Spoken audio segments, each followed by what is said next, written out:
tipos básicos para estas máquinas hidráulicas, que son los de desplazamiento positivo, y esos son aquellos en donde entre el impulsor y el cuerpo de la bomba hay un sello eficiente. Eso quiere decir que no hay ningún tipo de fuga.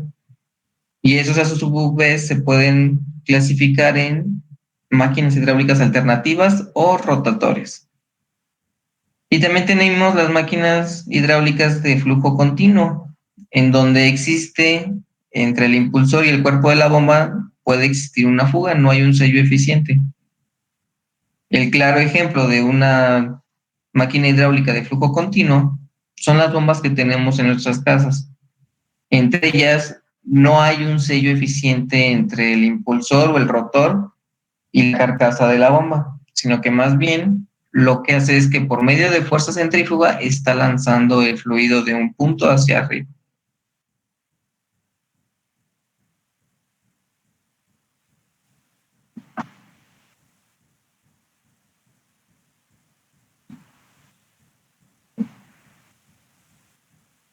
En sus siguientes cursos van a empezar a analizar cómo se calculan ese tipo de máquinas hidráulicas, los flujos, las potencias, los caudales, etcétera. Y es muy importante que sepan cuáles son las unidades comerciales en las que se habla cuando hablamos de este tipo de máquinas.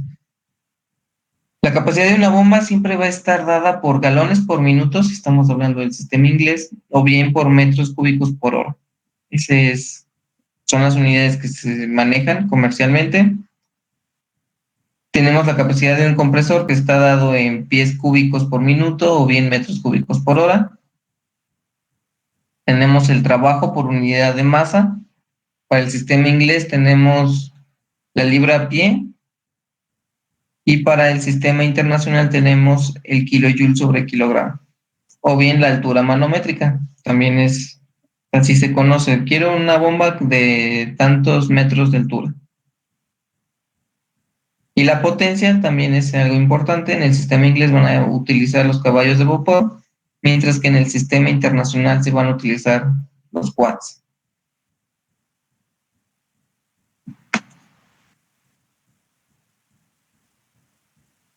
Existe una serie de terminología básica que se utiliza para la selección y cálculo de las bombas.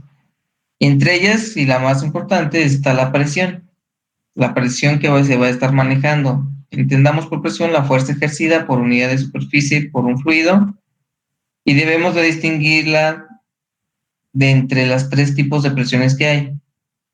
Presión manométrica, que esa nos va a estar midiendo cuánta presión hay arriba de la presión atmosférica. Tenemos la presión absoluta, que va a ser la presión total que hay, incluyendo la atmosférica más la manométrica. Y la presión relativa es relativo entre dos puntos. Sería establecer cuál sería un punto A y cuál sería el punto B, y establecer ahí cuál sería la presión entre esos dos puntos. Hay veces que puedes decir, no, pues yo ya hice mi cálculo y necesito tanto de presión. Ok, ¿lo consideraste manométrico o lo consideraste absoluto? Ya sería cosa de tener bien identificado desde un principio qué presión es la que se está manejando.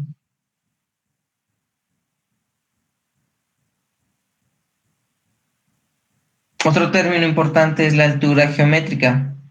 Esta es la altura vertical comprendida desde el nivel del líquido a elevar hasta el punto más alto.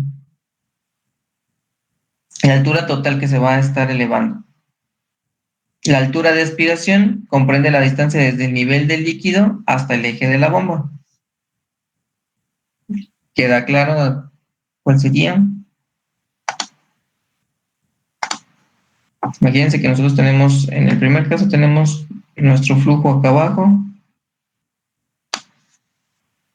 tenemos nuestra bomba,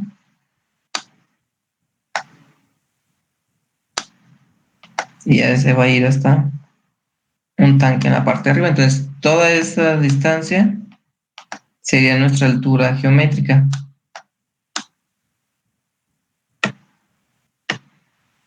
Para la segunda, la altura de aspiración, pues sería desde el nivel del flujo del fluido hasta el eje de la bomba. Esa sería nuestra altura de aspiración. Y la altura de impulsión se mide desde el eje de la bomba hasta el punto máximo del vacío. Sería el complementario de la altura de aspiración. Sería algo así.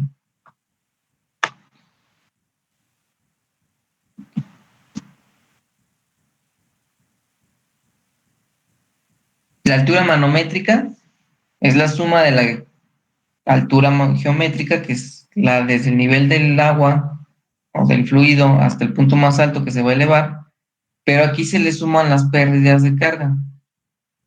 ¿Qué es una pérdida de carga? Son las pérdidas debido al rozamiento del líquido con las paredes de la tubería y sus accesorios, válvulas, codos, etc. Caudal o capacidad es el volumen del líquido elevado por unidad de tiempo. Eso ya también ya lo sabemos.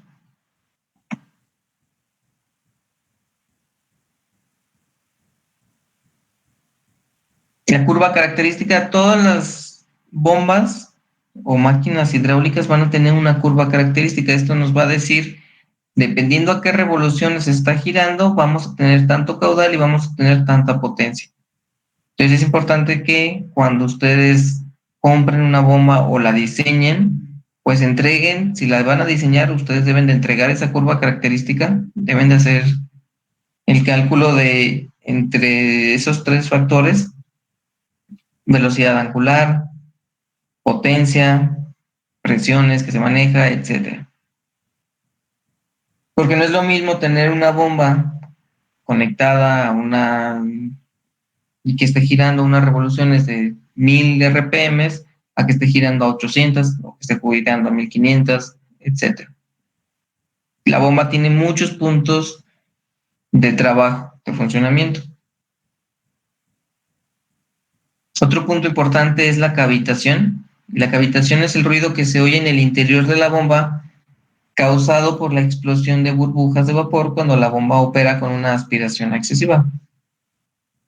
Esto quiere decir, cuando nosotros tenemos un flujo turbulento, cuando estamos pasando de flujo laminar a flujo turbulento, se pueden generar pequeñas burbujas de aire en nuestro fluido, y cuando nosotros empezamos a elevar la presión de ese fluido dentro de la bomba o del compresor, pues va a tender ese aire, esa burbuja de aire, pues se va a empezar a comprimir, se va a comprimir, se va a comprimir hasta que va a explotar.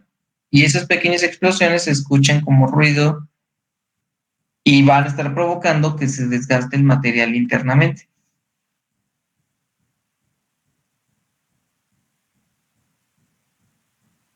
Tenemos la potencia hidráulica, que es la potencia precisada por la bomba exclusivamente para bombear el líquido. Tenemos la potencia absorbida, que es la potencia en el eje de la bomba y equivale a la potencia hidráulica más la potencia consumida en los distintos tipos de pérdidas que se ocasionan en la bomba. Tenemos la potencia absorbida por el motor, es en su mayoría la potencia absorbida por la bomba, pues hay que añadirle las pérdidas internas que tiene el motor eléctrico. Los que son IMES ya deben de saber cómo calcular esas potencias eléctricas de un motor.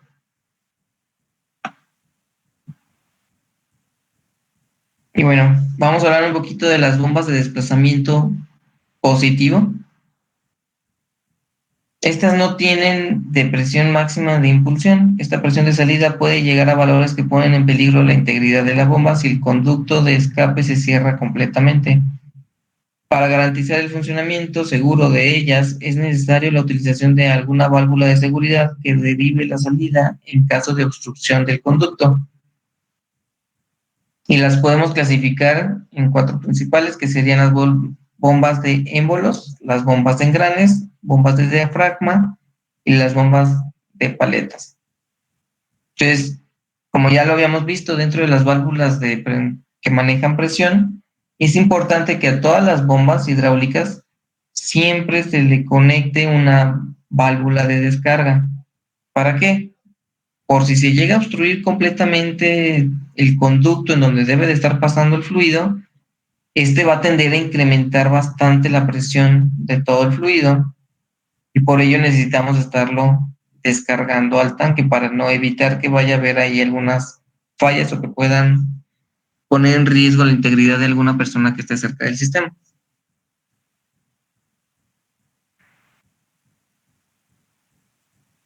El desplazamiento S, lo vamos a llamar S, se define como el volumen de fluido que puede desplazar la bomba por una revolución y sus unidades son los metros cúbicos por revolución.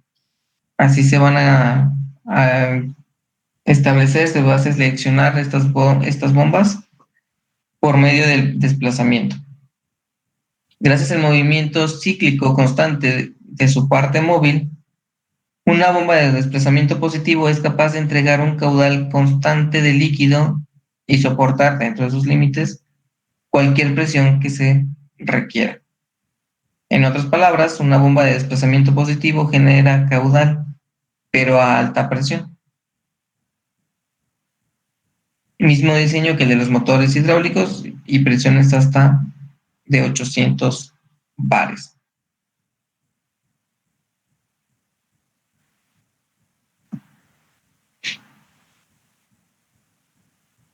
El proceso de transformación de energía se efectúa en dos etapas, que siempre es la aspiración y la descarga.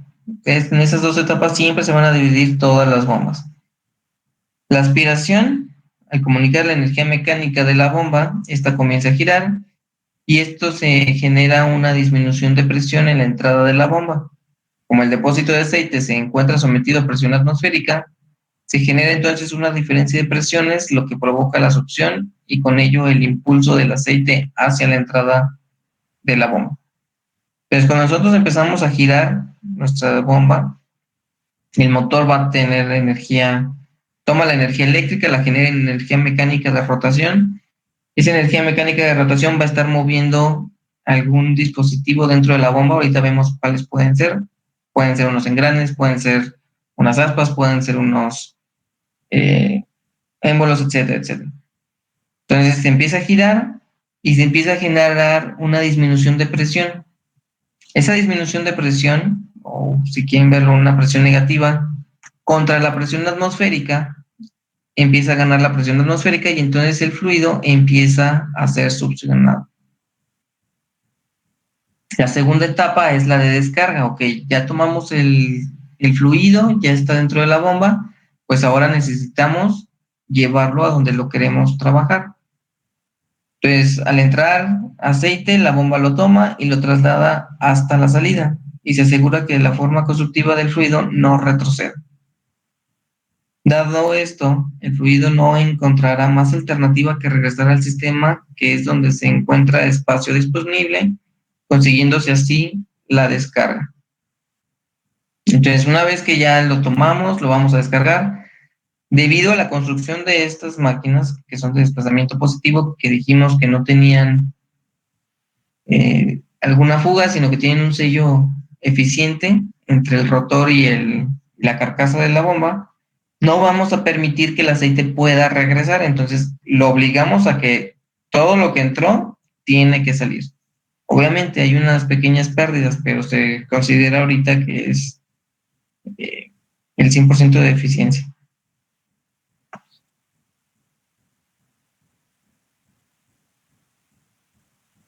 También se pueden clasificar por caudal, que pueden ser de caudal constante, o bien de caudal variable.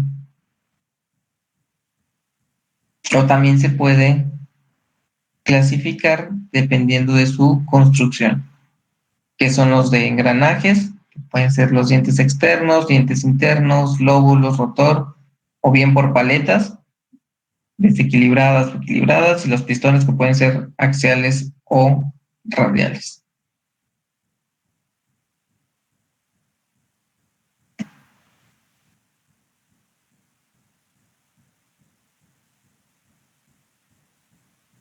Y las bombas continuas, o bien también las que le conocemos como centrífugas, consisten en un rodete montado sobre una carcasa o voluta el líquido entra en el centro del rodete y es acelerada por el giro de este rotor. La energía cinética del fluido se transforma en energía potencial en la salida. Y esta es la bomba que tenemos, casi todos hemos visto, están en las casas, se usa a nivel doméstico. Son eficientes para esa función, no serían eficientes para nuestro fin de circuitos hidráulicos. ¿Por qué? Porque esta es una bomba de flujo continuo. Esto quiere decir que existe una fuga entre el rodete y la carcasa de la bomba. Entonces, no podemos hablar de que tenga una alta eficiencia. Sirve solamente para mover fluido de un punto a otro punto. No le estamos elevando presión.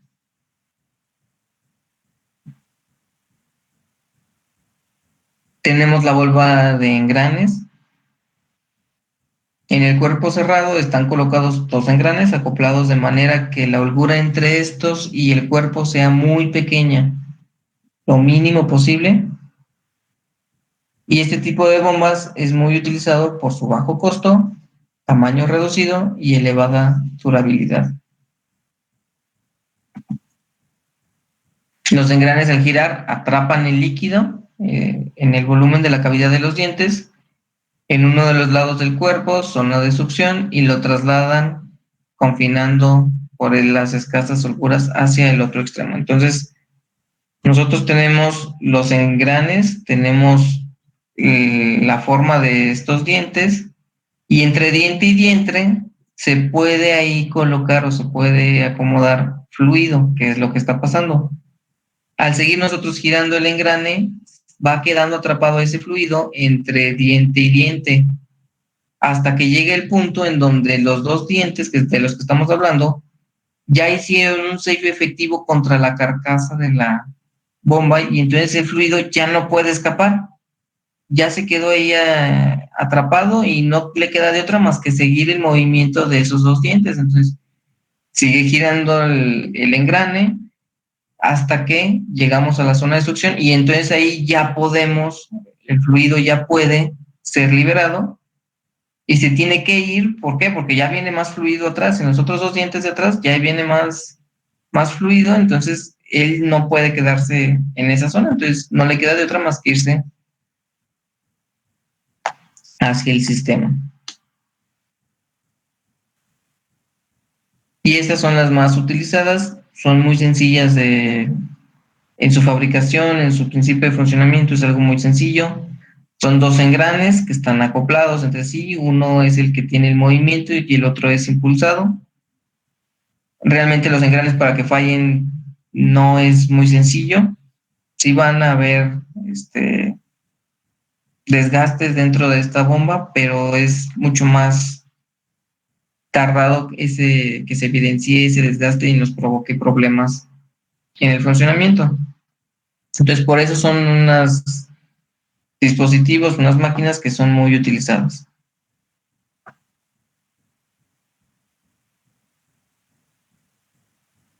Y bueno, cuando estamos en el otro lado, en la zona de impulsión, el líquido es desalojado de la cavidad por la entrada del diente del engrane conjugado, por lo que se ve obligado a salir por el conducto de descarga, lo que ya les había dicho.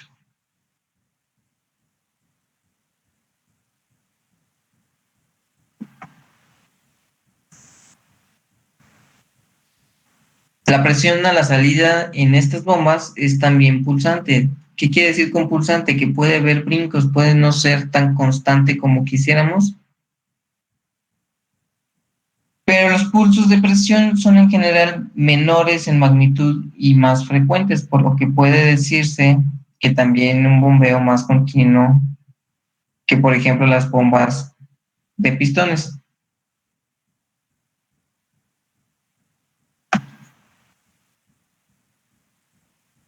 Este tipo de bombas es muy utilizado para la impulsión de aceites lubricantes en las máquinas y los sistemas de accionamiento hidráulico. Entonces, para nuestro fin, que es el de circuitos hidráulicos, es de las bombas más utilizadas, la bomba de engranes. Tenemos también la bomba de paletas. Las bombas de paletas tienen un conjunto de paletas con cinemática radial. Las aletas deslizan u oscilan en un cilindro hueco con ranuras radiales en el motor. La debida hermeticidad de las paletas y el cuerpo se garantiza por la presión del resorte colocado entre ellas. Entonces lo que vamos a tener aquí es una pequeña paleta que puede estar entrando o saliendo de nuestro rotor. ¿Cómo lo hace? Pues lo hace por medio de o con la ayuda de un resorte. Pues imagínense que tenemos ahí nuestra paleta, tenemos el rotor y está confinada en una cavidad.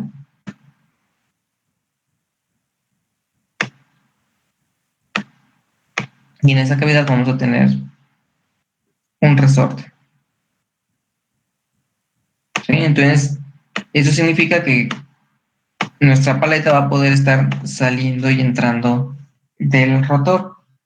El rotor se encuentra de forma excéntrico con respecto a la carcasa. Entonces, eso quiere decir que en un punto estamos haciendo contacto, en este punto que estoy ahorita señalando, estamos haciendo contacto, un sello eficiente entre el rotor y la carcasa de la bomba, pero tenemos otro punto en donde tenemos una zona bastante amplia en donde es donde va a poder estar pasando el fluido. Entonces, si se fijan en un punto, la paleta necesita estar totalmente adentro de nuestro rotor y en otro punto debe de estar afuera. El sello eficiente del rotor contra la carcasa de la bomba se logra por medio de las paletas. Las paletas son las que están haciendo el sello eficiente. ¿Y cómo se logra? Por medio de la fuerza de los resortes. Entonces es igual, empieza a succionar, se va llenando el fluido, entre paleta y paleta se llena con fluido y lo va llevando de un punto de impulsión hasta el punto de descarga.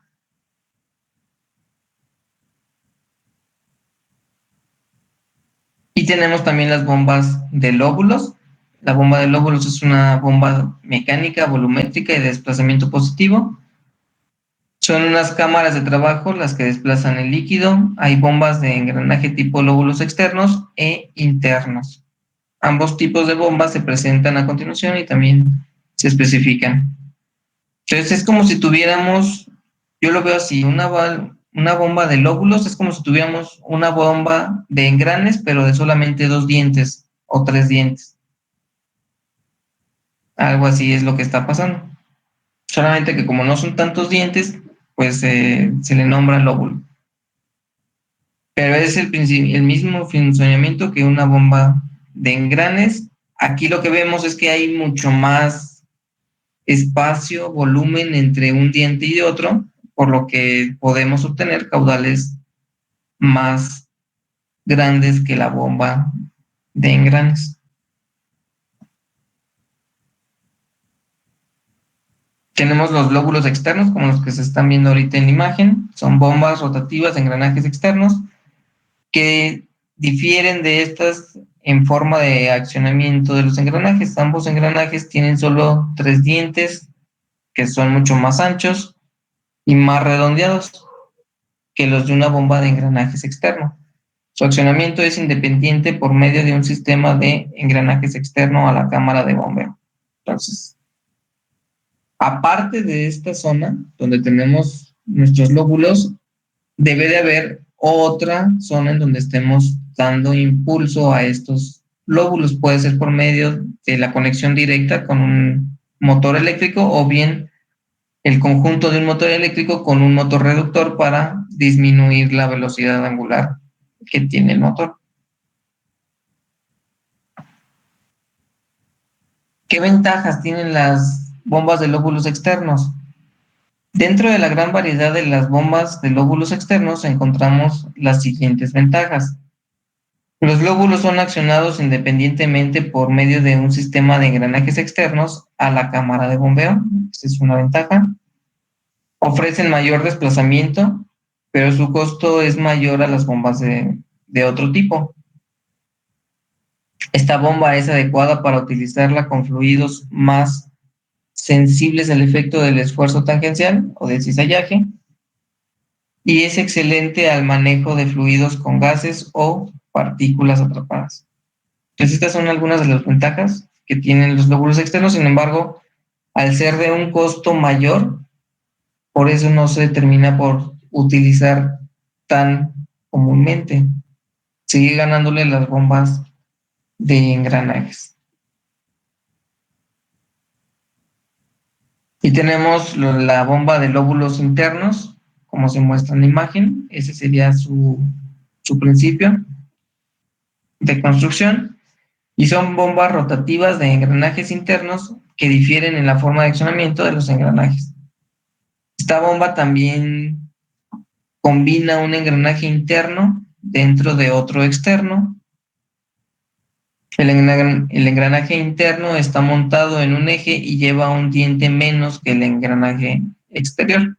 Por ejemplo, si el engranaje exterior tiene 5 dientes, como lo vemos en la imagen, pues el rotor, el que es un engrane externo, tiene los mismos dientes menos 1. Entonces tendría 4 dientes.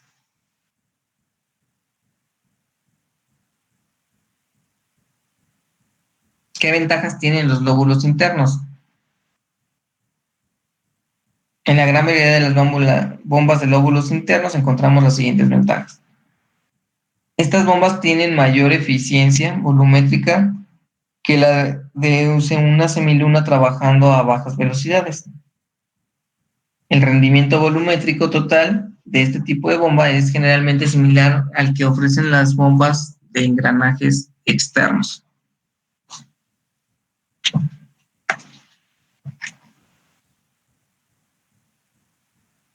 También existen las bombas reciprocantes. El funcionamiento de una bomba reciprocante depende del llenado y vaciado sucesivo de receptáculos de volumen fijo, para lo cual cierta cantidad de aceite es obligada a entrar al cuerpo de la bomba, en donde queda encerrada momentáneamente, para después ser forzada a salir por la tubería de descarga. Estas bombas son relativamente de baja velocidad de rotación, de tal manera que cuando tienen que ser movidas por motores eléctricos deben ser intercaladas transmisiones de engranajes o poleas para reducir la velocidad entre el motor y la bomba. Y estas bombas reciprocantes las vamos a poder subdividir a su vez en dos, que serían las bombas de pistón o las bombas de diafragma. La bomba de pistón tiene el mismo funcionamiento que los pistones de un automóvil, en donde lo que vamos a tener es una bomba de pistón, es una bomba hidráulica que genera el movimiento en el mismo mediante el movimiento de un pistón. Las bombas de pistones son del tipo bombas volumétricas y se emplean para el movimiento de fluidos a alta presión o fluidos de elevadas viscosidades o densidades. Cada movimiento del pistón desaloja en cada movimiento un mismo volumen del fluido que equivale al volumen ocupado por el pistón durante la carrera del mismo.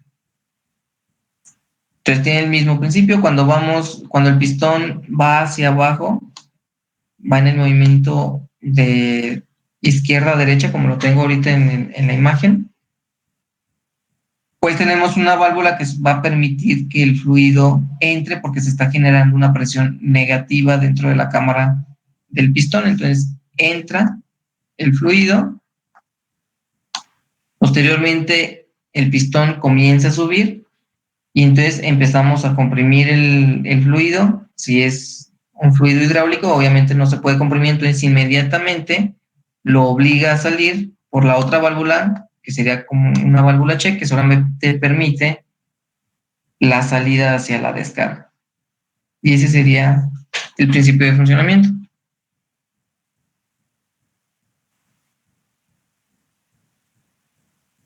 Tenemos también las bombas de diafragma.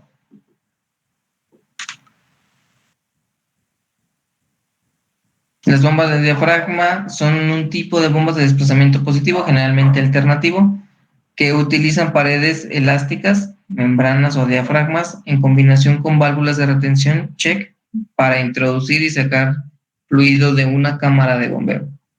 Entonces es similar a un pistón, sin embargo en este caso no tenemos un cuerpo rígido como era el pistón, sino que es un diafragma, un elemento elástico, pero es el mismo principio. Cuando va hacia arriba, se empieza a deformar esa membrana, provocando una presión negativa dentro de la cámara, y entonces el fluido entra por medio de una válvula check.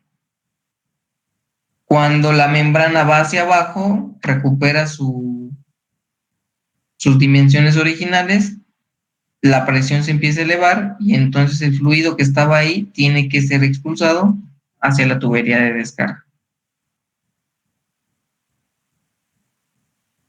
Y bueno, aquí están algunas características de estas bombas que acabamos de ver. Las bombas de engranajes, por ejemplo, tenemos las presiones máximas que vamos a poder manejar en libras sobre pulgada cuadrada.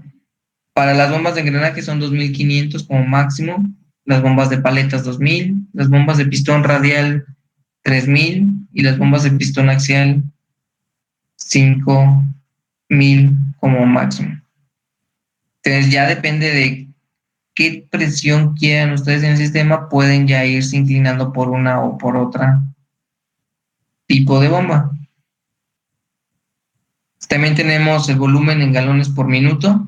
Las bombas de engranes pueden manejar desde 1 hasta 150, las de paletas de 1 a 95, las bombas de pistón radial de 5 a 190 y las de bombas de pistón axial de 2 a 140. Entonces, ahí tenemos dos de las principales características que buscamos en una bomba. ¿Qué presión me da y qué volumen me da? ¿O qué caudal me da? Las velocidades en revoluciones por minuto, pues ahí ya va a depender mucho del motor eléctrico también. Pero lo recomendado es que la bomba de engranajes sea como mínimo 800 RPM y como máximo 1800. Para las de paleta son 600 como mínimo, 1800 como máximo. Las de pistón radial, 750 mínimo, 1800 máxima. Y las bombas de pistón axial de 500 a 1800. La eficiencia total que suelen tener estas bombas es la siguiente. Las bombas de engranajes, su eficiencia suele rondar el 60%. Es bajo, si lo vemos es bajo, aunque obviamente debido a su costo es algo que se tiende a despreciar. Tenemos las bombas de paletas, que tienen una eficiencia muy alta, que es del 90%. Sin embargo, como nosotros vimos, tenemos varias paletas y varios resortes. Esas paletas es muy susceptible a que se rompan, y si una vez que se rompe una paleta, abrir la bomba para reemplazar la paleta es, no que sea muy difícil, pero es complejo, vamos a decirlo. Y si la persona que lo está haciendo no tiene el cuidado necesario, una vez que lo vuelva a cerrar, no queda de la misma forma. Estas bombas se pierde la eficiencia y entonces sale más costoso estar dándole mantenimiento a esas bombas que a una de engranajes, por ejemplo. Por eso se tiende a preferir tener las bombas de engranajes. Las bombas de pistón radial tienen el 90% usualmente de eficiencia y las de pistón axial el 96%.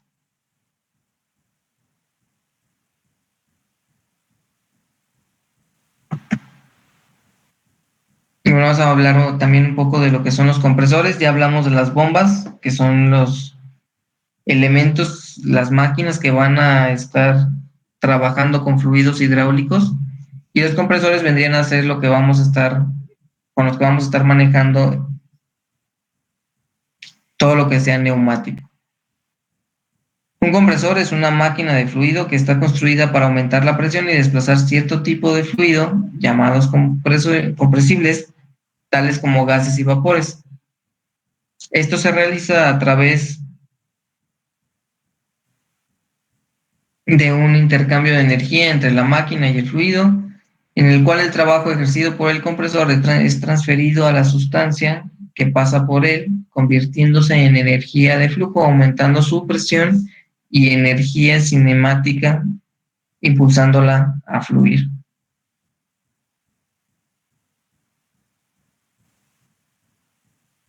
Reservaremos el nombre de bomba hidráulica a lo que eleva líquidos, y cuando el fluido es un gas, se va a llamar de distintas formas.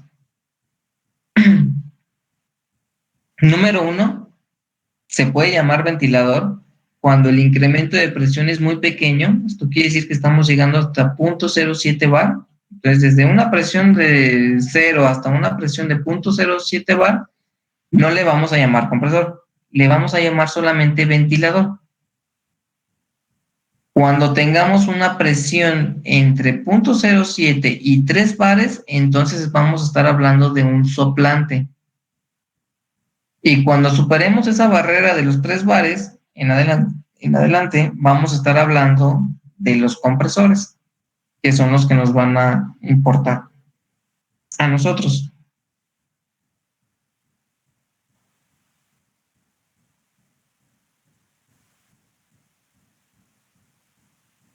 Tenemos los compresores de émbolo, que son los de pistones, que tienen el mismo funcionamiento que la bomba de pistones, solamente que en este caso vamos a estar manejando gases y aire, principalmente. Durante el movimiento de descenso, el émbolo aspira aire a través de la válvula de aspiración, lo comprime cuando va en movimiento hacia arriba y lo expulsa por la válvula de presión.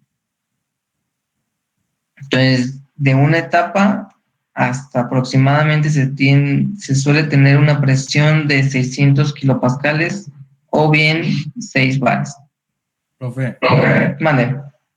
¿podría considerarse que el motor de automóvil es una bomba hidráulica? Es una bomba hidráulica, podría considerarse, sin embargo, sí puede considerarse, es una máquina hidráulica, vamos a decirlo, no le vamos a llamar bomba, ni le vamos a llamar compresor, porque su funcionamiento es distinto. El funcionamiento es que nosotros queremos hacer una combustión en esa cámara, en lugar de querer nosotros traer un fluido y llevarlo a otro punto, ese no es el funcionamiento del automóvil, sino que en un automóvil lo que buscamos es, ok, si traigo el fluido de un punto, lo voy a comprimir y no lo voy a dejar escapar hasta que no haya una combustión, me permita transformar esa explosión, esa combustión, en energía rotacional hacia el cigüeñal, y entonces ahora sí ya te permito descargar. Un automóvil usualmente es de 4 tiempos, y en este caso estamos hablando de 2 tiempos, solamente movimiento hacia abajo, estoy llenando la cámara, movimiento hacia arriba, lo estoy comprimiendo y al mismo tiempo ya lo estoy vaciando. Y los motores, recuerden que son más etapas, son 4 etapas para poder llevar a cabo todo lo que es su funcionamiento. Entonces, sí, en principio de funcionamiento y en principio de construcción son muy similares. Tenemos también las válvulas de entrada, las de salida, tenemos el émbolo, que sería el pistón, tenemos una biela, una manivela, que sería lo que le está transmitiendo el movimiento, pero no le vamos a llamar igual. Tiene el mismo principio de funcionamiento, mismo principio inclusive hasta de fabricación si lo queremos ver, pero no le vamos a llamar bomba. Es una máquina hidráulica, funciona como tal, pero no tiene el mismo objetivo. ¿Sí? Sí, profe. Sale.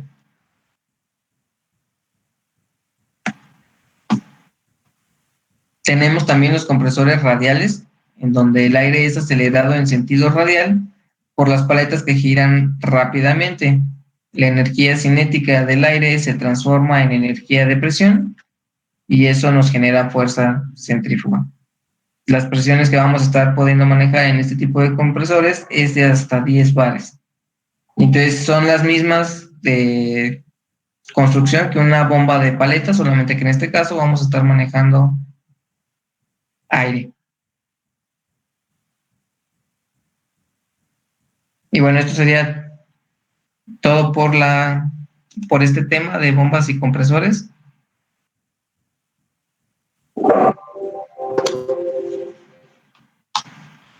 Vamos a pasar ahora al siguiente tema.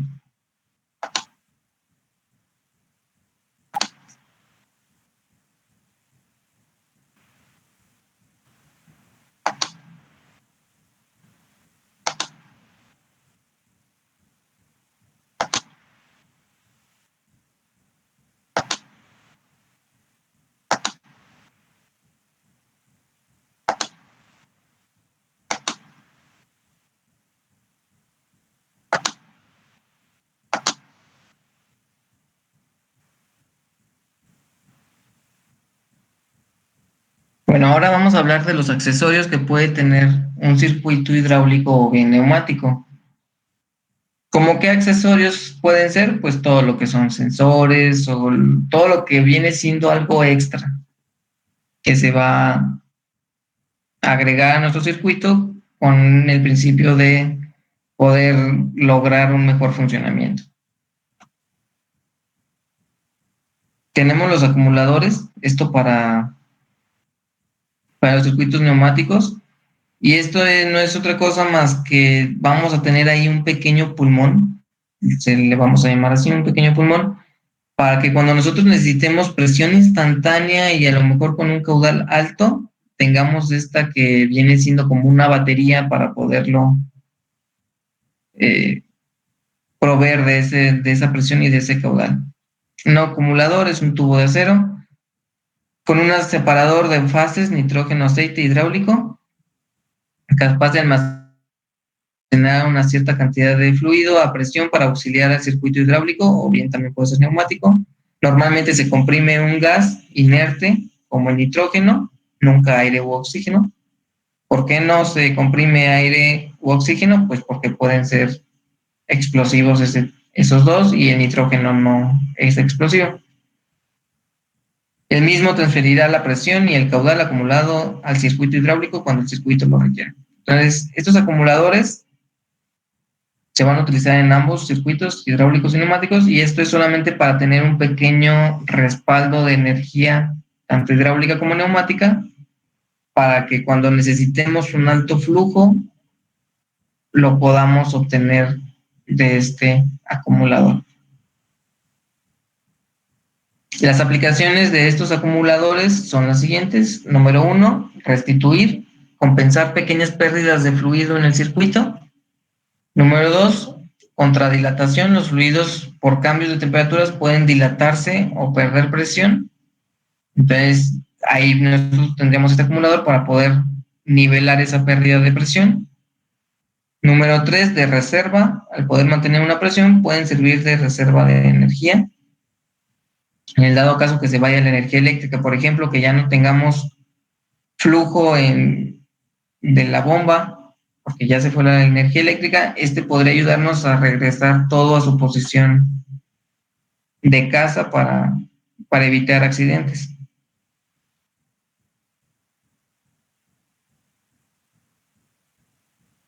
Contragolpes de ariete. El golpe de ariete es un concepto hidráulico que engloba diferentes causas de pérdida de caudal, como podrían ser el cierre de válvulas, parada de las bombas, puesta en marcha de las bombas, etcétera. Tenemos también que puede funcionar como amortiguador. Puede utilizarse también para amortiguar las pulsaciones de una bomba, y también nos sirve como seguridad para evitar accidentes por interrupciones súbitas del generador de potencia hidráulica.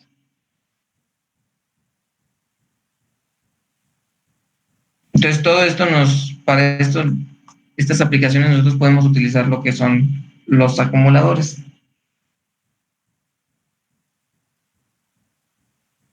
¿Qué otros accesorios vamos a agregarle? Pues todo lo que son los instrumentos de medición. En la actualidad no podemos tener una máquina sin que tenga todo el conjunto de instrumentos de medición que nos ayuden a estar viendo cómo está funcionando el sistema.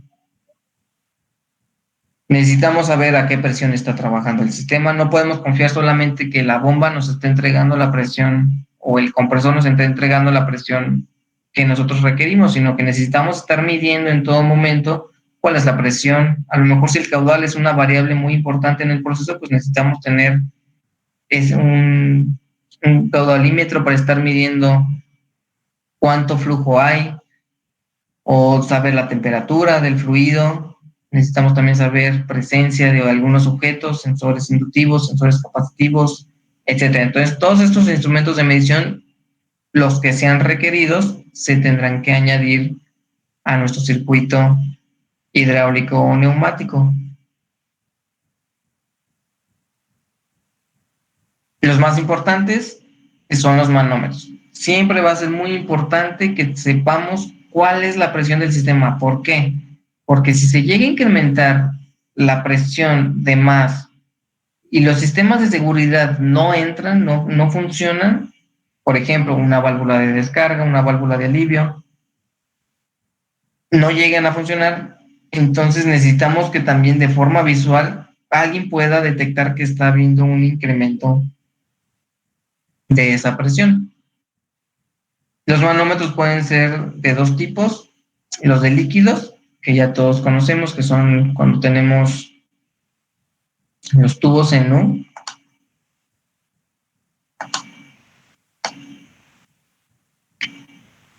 Los tubos en U que teníamos ahí distintos fluidos, y lo que hacíamos era conectarlo a distintos puntos, y había ahí un líquido que podía ser mercurio, y nos daba una diferencia de alturas, lo cual nos decía cuál era el cambio de presión. Esos tipos de sistemas ya son obsoletos, no se los van a encontrar. Los que sí van a poder encontrar son los metálicos y los más usuales actualmente son los electrónicos. Entonces tenemos los manómetros de líquido. Los manómetros de líquido emplean por lo general como líquido manométrico el mercurio que llena parcialmente un tubo en forma de U. La presión se mide conectando el tubo al recipiente que contiene el fluido por su rama inferior abierta y determinando el desnivel H de la columna de mercurio entre ambas ramas. Entonces les digo, este tipo de manómetros ya no son usuales, no se los van a encontrar. Yo nunca he visto ninguno, entonces digamos que en su momento fueron importantes, fue una buena forma para poder medir esas diferencias de presiones. Sin embargo, ya en la actualidad pues han quedado obsoletos. Profe, Mande. me comenta mi compañera Dulce Ortega que si le puede dar acceso a la clase, por favor. A ver, déjame regreso a mí.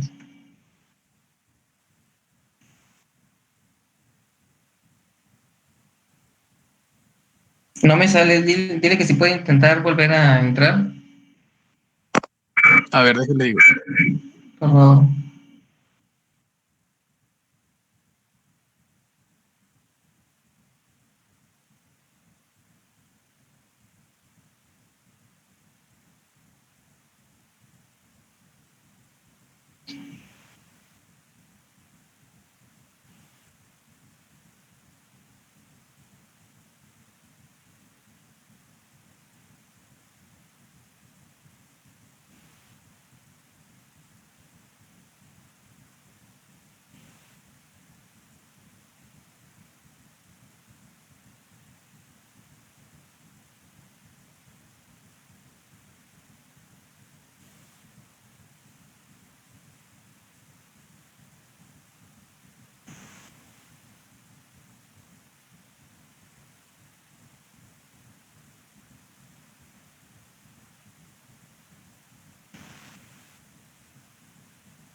Bueno, entonces hablábamos de que los manómetros de metal son los que están empezando bueno, fueron los que en un tiempo fueron los más usados también. Están por momentos de ya no ser tan comúnmente utilizados porque ya existe lo electrónico. Entonces, ya también no son tan usados, pero sí los veo todavía los veo en bastantes aplicaciones. Y los manómetros metálicos, la presión da lugar a deformaciones internamente en una cavidad o tubo metálico denominado el tubo de Bourdon, en honor a su inventor. Estas deformaciones se transmiten a través de un sistema mecánico a una aguja que marca diferente la presión sobre una escala graduada. Entonces, nosotros lo que tenemos es la entrada en donde vamos a conectar nuestro manómetro. Lo vamos a poner aquí. Aquí estaría nuestro tubo, donde va nuestro fluido, lo conectamos ahí. Entonces nosotros traemos aquí nuestro fluido, bla, bla, bla. Y aquí vamos a tomar una presión, vamos a tomar una pequeña muestra para poder ver de cuánta presión está teniendo. Entonces tenemos el tubo de Bourdon también, con un sistema ahí mecánico. Y con una aguja al final. Pues lo que vamos a hacer es, tomamos una porción de ese fluido que sabemos que tiene una presión, se va a llenar todo interno, se llena el tubo de Bourdon, que es un pequeño elemento de pared delgada. Ese tubo de Bourdon, como tiene una presión interna, se llenó de este fluido, pues obviamente se va a tender a deformar. Y su deformación va a ser radial, tendiendo a incrementarse. Y ese movimiento, esa deformación que va a tener, va a hacer que todo el sistema mecánico interno de los pequeños engranes se mueva, generando que la aguja también lo haga. Y así es como vamos a poder identificar o leer cuál es el cambio de presión. Y aquí se ve en una imagen un manómetro de este tipo. Sí suelen ser usados porque es algo muy visual, se alcanza a ver y no son nada costosos. En cambio, un instrumento de medición digital, electrónico, es más costoso. Entonces, todavía por la diferencia de costos se siguen utilizando. Cuando los instrumentos digitales empiecen a bajar, entonces este va a empezar a dejar de ser utilizado. Sin embargo, siempre va a tener que ver alguno de estos en algún punto, porque si se llega a ir la energía eléctrica, pues te quedaste sin saber cuál era la presión. Entonces, siempre va a tener que haber uno de estos en algún punto importante. Tenemos también los flujómetros, o bien también le conocemos como caudalímetro, que es un instrumento de medida para la medición de caudal o gasto volumétrico de un fluido, o para la medición de gasto másico. Estos aparatos suelen colocarse en línea con la tubería que transporta el fluido. También suelen llamarse medidores de caudal, medidores de flujo o flujómetros. Eso es importante cuando la aplicación, por ejemplo, imagínense que vamos a llenar refrescos. Tenemos una línea en donde vamos a llenar refrescos. Y necesitamos poner la cantidad exacta. Si la botella dice que es 1 litro, pues necesitamos poner 1 litro de volumen. ¿Cómo lo vamos a hacer? Pues necesitamos un medidor de caudal. Por ejemplo, ese se me vino a la mente.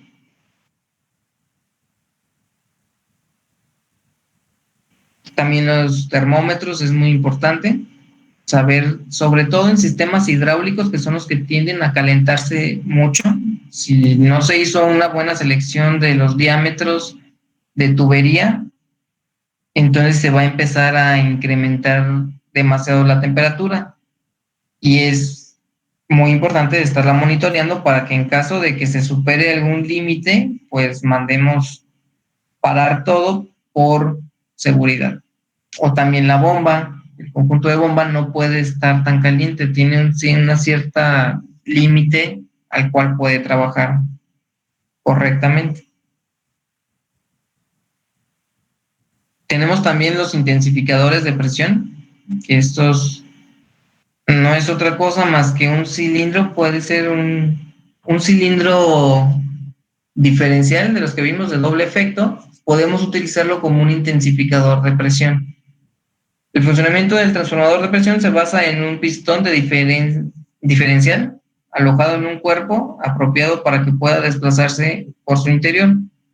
Consta de dos partes principales, un cilindro neumático de baja presión y una cámara hidráulica de alta presión. En su interior se desplaza el émbolo diferencial, cuya superficie mayor recibe la presión neumática P1. Aquí tenemos P1. Y la superficie menor actúa como émbolo buzo y genera la presión hidráulica P2. Aquí das. Por la acción de la baja presión sobre la cámara mayor del pistón se produce una fuerza. Entonces, nosotros tenemos una presión 1 y va a entrar a nuestro sistema y va a hacer contacto con el émbolo que tiene un área. Entonces, esa presión multiplicada por esa área nos va a generar una fuerza, ¿sí? Y esa fuerza se va a calcular como P1 por el área. Esta fuerza, al ser sometida o al estar golpeando al émbolo, que es un cuerpo sólido, va a transmitir esa fuerza al otro lado del cilindro. Entonces la va a transmitir a lo largo de todo su cuerpo y se va a generar ahora en presión, en nuestra presión 2 del sistema. Tenemos una fuerza, tenemos un fluido que está en la zona 2 y tenemos un área 2. En este caso lo estoy denotando como S2. Entonces, esa fuerza aplicada en esa área nos va a generar una fuerza, una presión 2. Como es menor esa área, S2 es menor a S1, pues entonces la presión 2 va a ser mayor a P1. Esta es una forma en la que podemos nosotros elevar la presión. ¿Sí queda claro cómo funciona?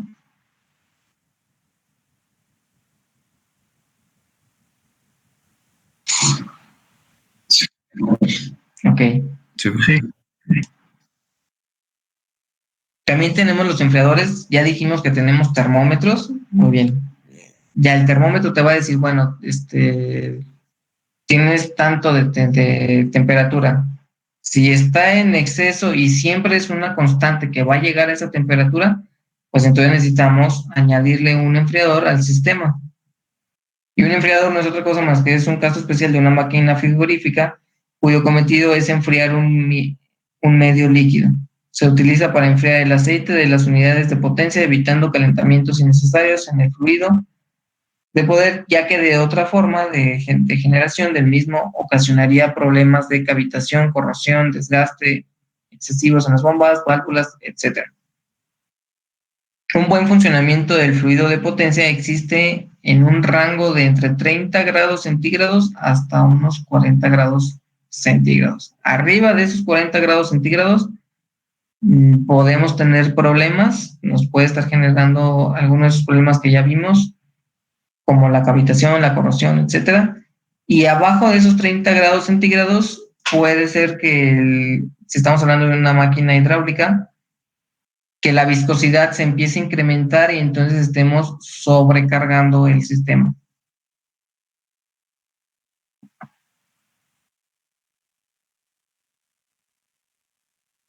¿Cuáles son los datos que vamos a requerir para poder hacer la selección correcta de un enfriador? Pues bueno, ¿cuál es la presión de trabajo?